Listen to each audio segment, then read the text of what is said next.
Central jail में एक कैदी की मृत्युदंड की सजा तय हो चुकी थी। फांसी से ठीक पहले जेल अधिकारियों ने उसकी अंतिम इच्छा पूछी। उसने बताया कि वह अपनी पत्नी के साथ आखिरी रात गुजारना चाहता है। जेल प्रशासन ने यह अनोखी मांग स्वीकार कर ली।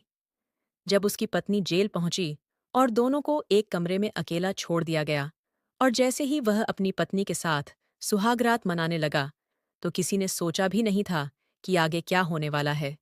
लेकिन कुछ ही देर बाद कमरे के अंदर का नजारा सीसीटीवी कैमरों में कैद हो गया। वह दृश्य देखकर हर अधिकारी स्तब्ध रह गया।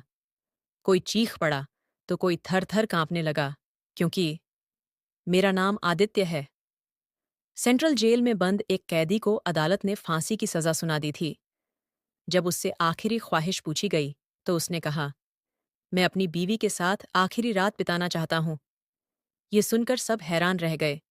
लेकिन असली चौंकाने वाली बात तब हुई जब जेल अधीक्षक ने उसकी यह बेतुकी सी लगने वाली इच्छा मान ली। मुझे अधीक्षक ने आदेश दिया कि उस कमरे में 2 हिडन कैमरे लगा दिए जाए।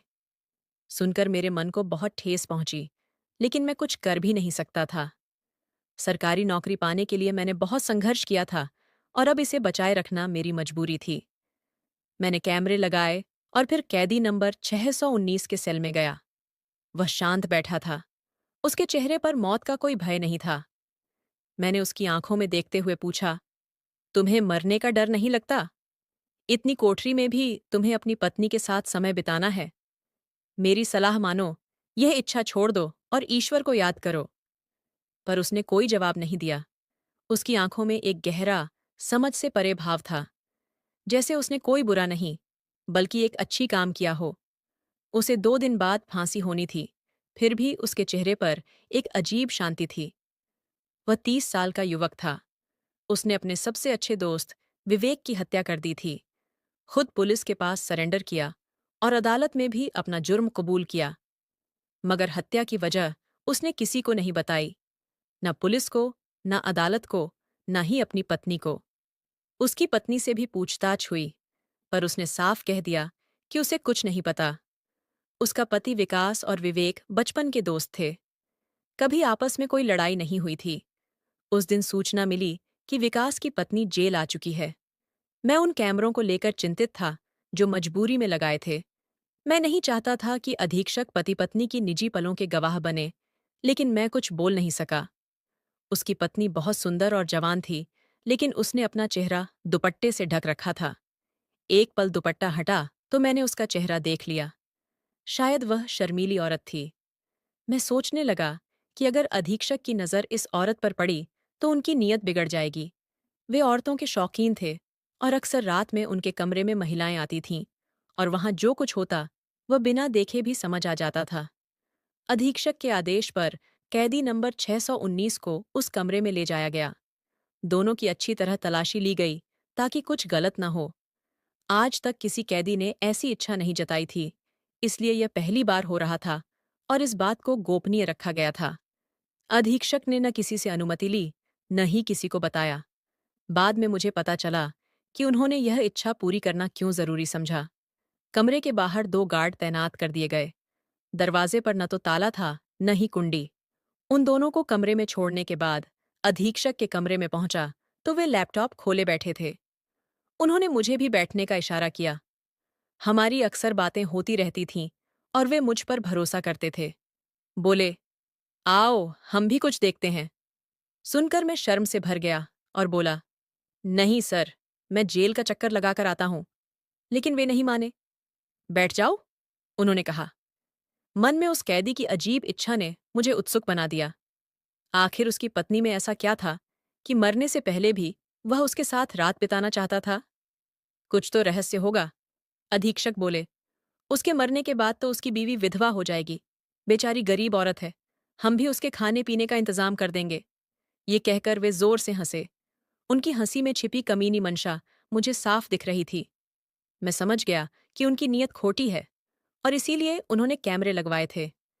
वे इस वीडियो के जरिए उस औरत को ब्लैकमेल करके अपना गंदा मकसद पूरा करना चाहते थे। ये सोचकर मुझे खुद से नफरत होने लगी कि मैंने वे कैमरे क्यों लगाए। एक इज्जतदार औरत की जिंदगी बर्बाद होने वाली थी। मैं खुद शादीशुदा था। शायद इसीलिए मैं यह सब ज्यादा गहराई से महसूस कर रहा था। अधीक्षक ने जबरदस्ती मुझे बैठा लिया। स्क्रीन पर कमरे का दृश्य साफ दिख रहा था। कैमरे हाई डेफिनिशन थे, आवाज भी आ रही थी।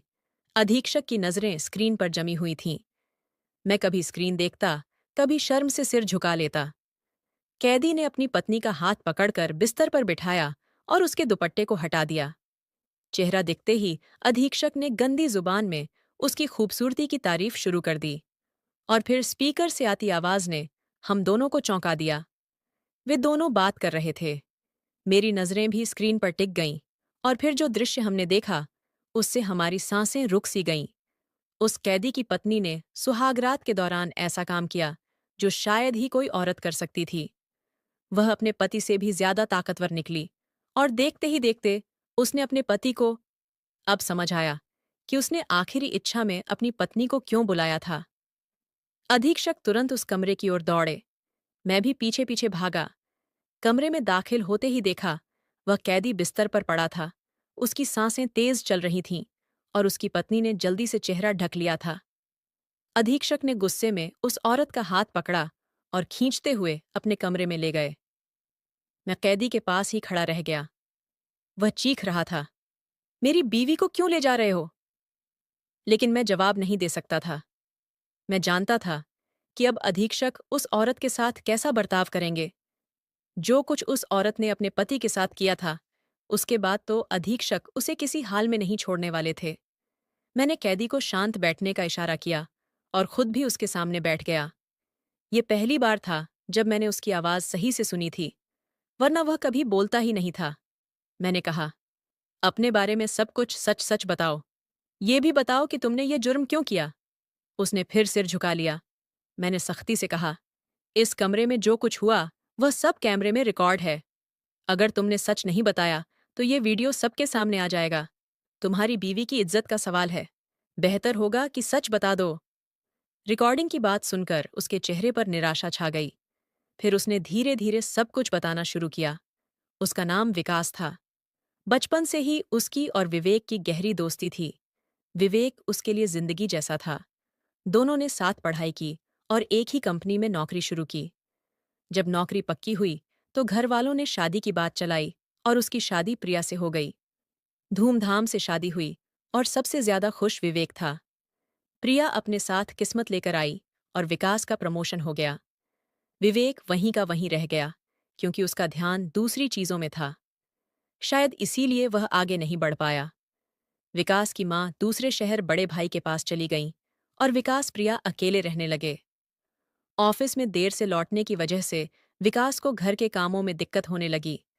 विवेक का प्रमोशन नहीं हुआ था, इसलिए उस पर जिम्मेदारी भी कम थी।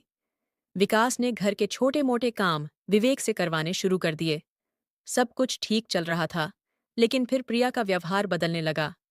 वह हमेशा परेशान नजर आती, विकास से बात करने से कतराती। दोनों के बीच एक दूरी आ गई और घर में सन्नाटा सा छा गया। विकास इस बदलाव को भांप रहा था। उसे लगता कि प्रिया किसी बात से तनाव में है, लेकिन पूछने पर भी वह कुछ नहीं बताती। आखिरकार एक दिन विकास ने जोर देकर पूछा, दिक्कत क्या है?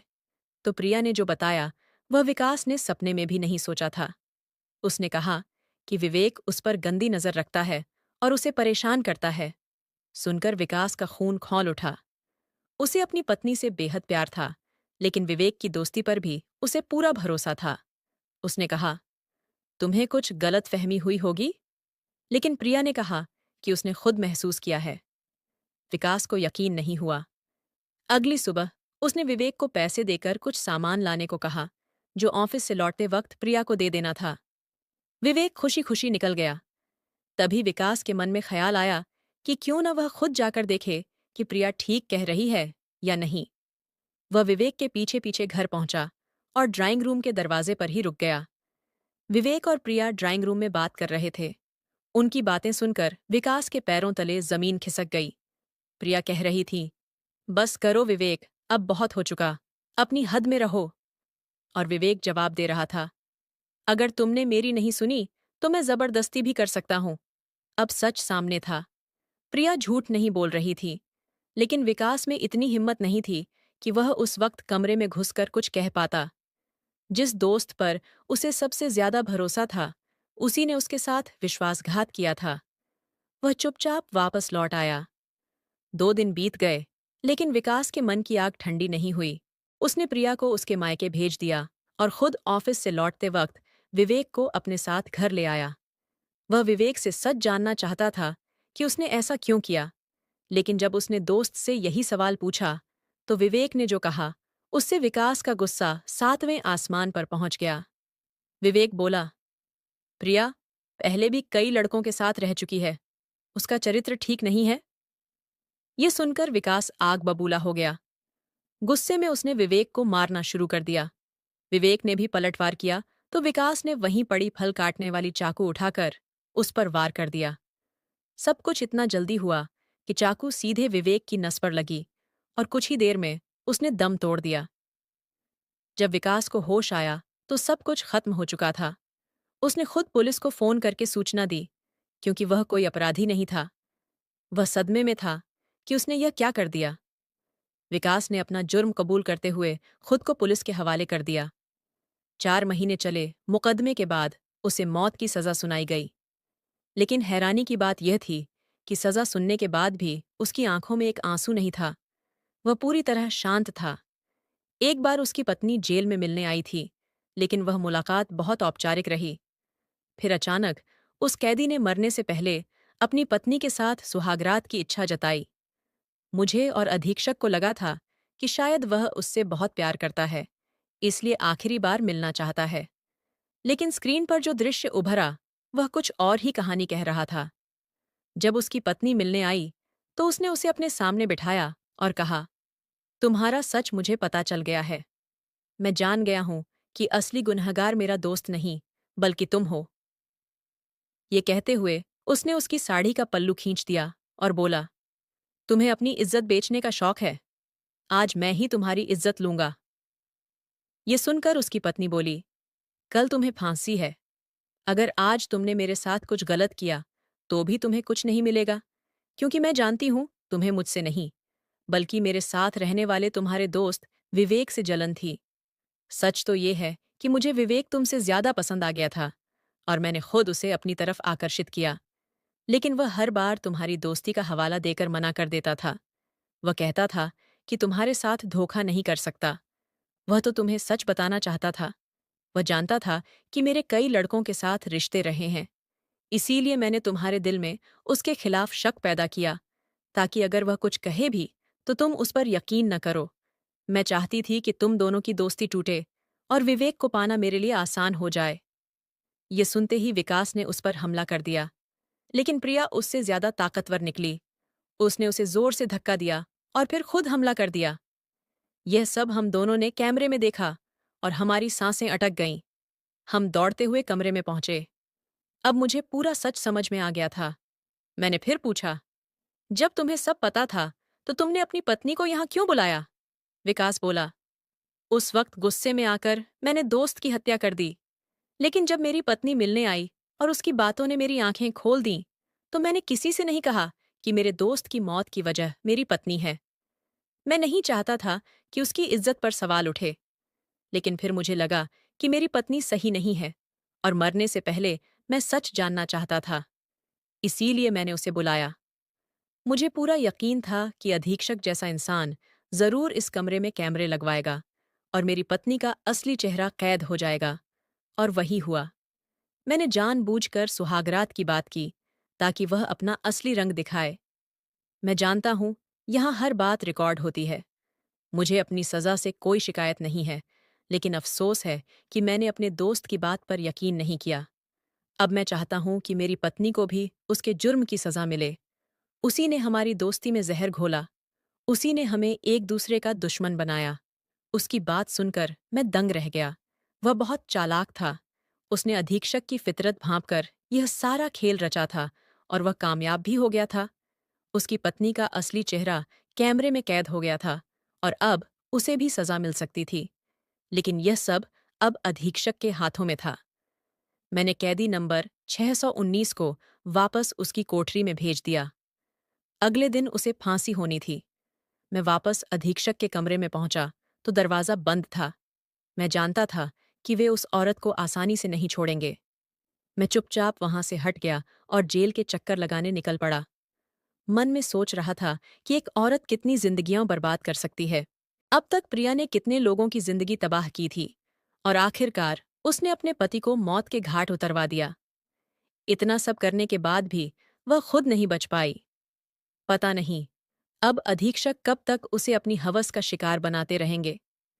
शायद वह भी उन औरतों की सूची में शामिल हो चुकी थी जिनकी चीखें इन दीवारों में गूंजती रहती थीं। इस जेल में नौकरी करते हुए मैंने एक बात अच्छी तरह सीख ली थी। ज्यादातर जुर्म भावनाओं में बहकर और सच जाने बिना ही किए जाते हैं। इसीलिए मैं यही कहूंगा कि कोई भी कदम उठाने से पहले इंसान को सच्चाई जरूर जान लेनी चाहिए। तो दोस्तों, आपको ये कहानी कैसी लगी कमेंट करके ज़रूर बताएं। अगर आपको ये कहानी पसंद आई हो तो इसे लाइक करें और अपने दोस्तों के साथ शेयर करें। आगे भी ऐसी ही रोमांचक कहानियों के लिए हमारे चैनल को सब्सक्राइब करें और बेल आइकन दबाना ना भूलें ताकि आप हमारी कोई भी कहानी मिस न करें। धन्यवाद।